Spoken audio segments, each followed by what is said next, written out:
जिसुनो आसाय फायदे nono yasa napan kere ya fana mangsa kere tong khai tong ani khao जिसुनो आसाय फायदे nono yasa ya fana mangsa kere bekabuk sao nang achai phaide ang hai som dalo nang tho sa phaide lang mani satia ngai no ani khap singo nang tong kha jadi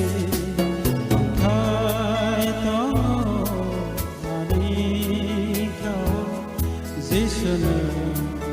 आसाय फायदे nono yasa napan kere ya fana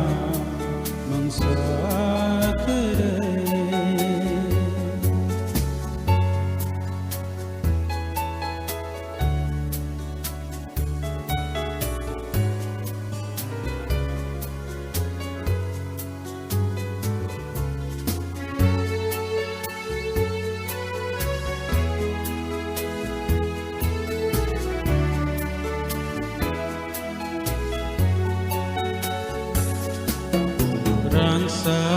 sarupayan mangsa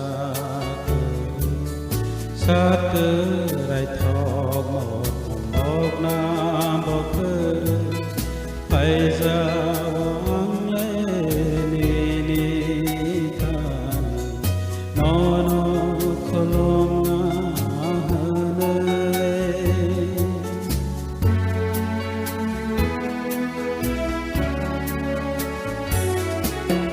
Rang sarupayan mangsa kere satu rai thok mok na bokere pai ja wang le ni ni tan no no kolom na hane tong thai tong जिसुनो आसाय फायदे nono yasa napan kere ya fana mangsa kere bekabuk sao nang asay फायदे ang hai som dalo nang kho sa फायदे lang mani satia ngene ani khap singo nang tong khai jai tong khai tong ani khao जिसुनो आसाय फायदे nono yasa ya fana mangsa kere